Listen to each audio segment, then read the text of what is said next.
اس کے مناسب استعمال کا طریقہ یہ ہے کہ اسے پانی میں ڈال کر کسی بوتل میں رکھ لیں اور کھانے کی ترکیب میں ضرورت کے مطابق اس پانی کو استعمال کریں۔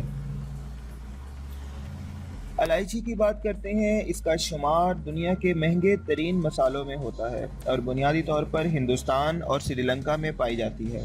اس کی دو اقسام ہیں: بڑی الائچی جو سیاہی مائل بھوری ہوتی ہے اور تیز ذائقے کی ہوتی ہے، اور چھوٹے سائز کی سبز الائچی جو کہ خوشبودار اور لطیف ذائقے کی حامل ہے۔ اس کا ذائقہ اس وقت بہترین ہوتا ہے جب صرف اس کے بیجوں کے صفوف کو استعمال کیا جائے۔ سبز الائچی جناب دنیا کا تیسرا مہنگا ترین مسالہ، یعنی بھارت، میکسیکو اور گوئٹے میں بکثرت کاشت کیا جاتا ہے۔ الائچی برصغیر پاک و ہند کے کھانوں کا ایک بنیادی جزو ہے، بالخصوص پلاؤ اور کری وغیرہ میں استعمال ہوتا ہے۔ مشرق وسطیٰ اور شمالی افریقہ میں اسے میٹھے گوشت، پیسٹری اور تیز بلیک کافی میں ذائقے کے لیے استعمال کیا جاتا ہے۔ چھوٹی الائچی کا تیز اور ترش سا ذائقہ چٹپٹے اور میٹھے کھانوں کا ذائقہ بڑھاتی ہے۔ ثابت الائچی کا ذائقہ پیسی ہوئی الائچی کی مناسبت زیادہ دیر تک قائم رہتا ہے۔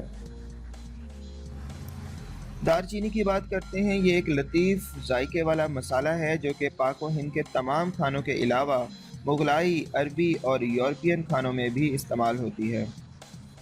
کیسیا بارک نامی ایک تیز ذائقے والے مسالے کو اس کے متبادل کے طور پر استعمال کیا جاتا ہے۔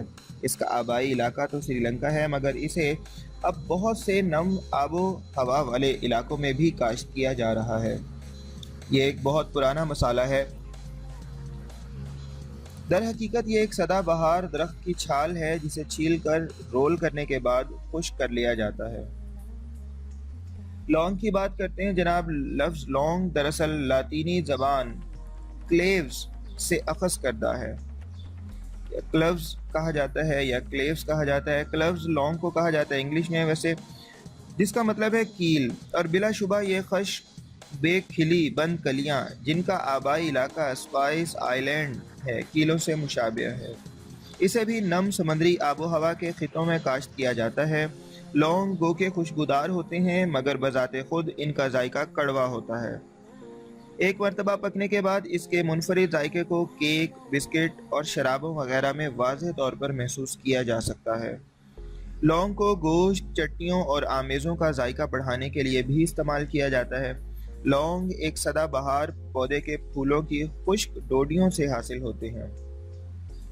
لونگ کے تیل میں فینول نامی کیمیکل پایا جاتا ہے جسے بطور جراثیم کش اور کھانوں کو محفوظ کرنے کے لیے استعمال کیا جاتا ہے۔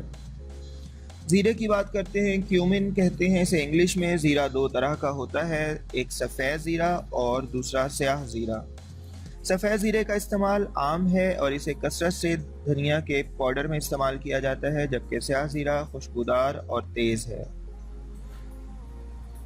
وائٹ کیومن زیرہ سفید کی بات کرتے ہیں۔ بہت سے گرم ممالک میں بکثرت اگایا جاتا ہے، زیادہ تر برصغیر، شمالی افریقہ، مشرق وسطیٰ اور میکسیکن کھانوں میں استعمال ہوتا ہے۔ اس کا خاص گرم ذائقہ چٹپٹے شوربوں، کری، گوشت، چکن اور دم پخت وغیرہ میں خاص طور پر محسوس کیا جا سکتا ہے۔ اسے پیسی ہوئی یا ثابت حالت میں استعمال کیا جا سکتا ہے۔ بلیک کیومن کی بات کرتے ہیں۔ زیرہ سفید بلیک کیومن انگلش میں کہا جاتا ہے سیاہ زیرہ کو۔ اسے انسانی ارتقاء کے ابتدائی دور سے ہی استعمال کیا جاتا رہا ہے۔ چھوٹے، خشک اور بھورے دانوں کا ایک منفرد، خوشبودار اور چٹپٹا ذائقہ ہوتا ہے۔ اسے سبزیوں، کثیر مسالے والے گوشت اور کیک، ڈبل روٹی وغیرہ میں ذائقہ بڑھانے کے لیے استعمال کیا جاتا ہے۔ شاہی زیرہ دانے دار اور پسی ہوئی دونوں حالتوں میں دستیاب ہوتا ہے۔ بلوچستان فوڈ سینڈیمن میں بکثرت پایا جاتا ہے۔ دھنیا کی بات کرتے ہیں۔ کوریئنڈر کہا جاتا ہے اس کو، اور مغلائی کھانوں میں دھنیا کے بیج کے صفوف ایک خاص مسالہ ہے۔ تازہ دھنیا کے پتے سجاوٹ کے کام بھی آتے ہیں، گو کہ دھنیا کی تیز اور ناگوار سی بو بھی ہوتی ہے، مگر مغلائی طرز کے کھانوں سے اسے علیحدہ نہیں کیا جا سکتا۔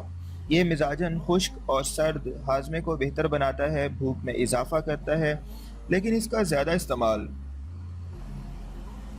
خشکی کا باعث بھی بن سکتا ہے۔ بنیادی طور پر یورپ اور مشرق وسطیٰ میں پایا جاتا ہے۔ اس کا تعلق گاجر کے خاندان سے ہے اور اسے دنیا بھر کے کھانوں میں استعمال کیا جاتا ہے۔ برصغیر میں اس کے دانے اور پتے کھانوں میں بکثرت استعمال ہوتے ہیں۔ موروکوون دانوں کا ذائقہ برصغیر میں پائے جانے والے دھنیا کی تیز خوشبو اور ذائقے سے نسبتاً ہلکا ہوتا ہے۔ مزید کچھ مسالہ جات اگلی ویڈیو میں پیش کریں گے، تب تک کے لیے اجازت دیجیے، اپنا خیال رکھیے گا، ٹیک کیئر، بائے بائے۔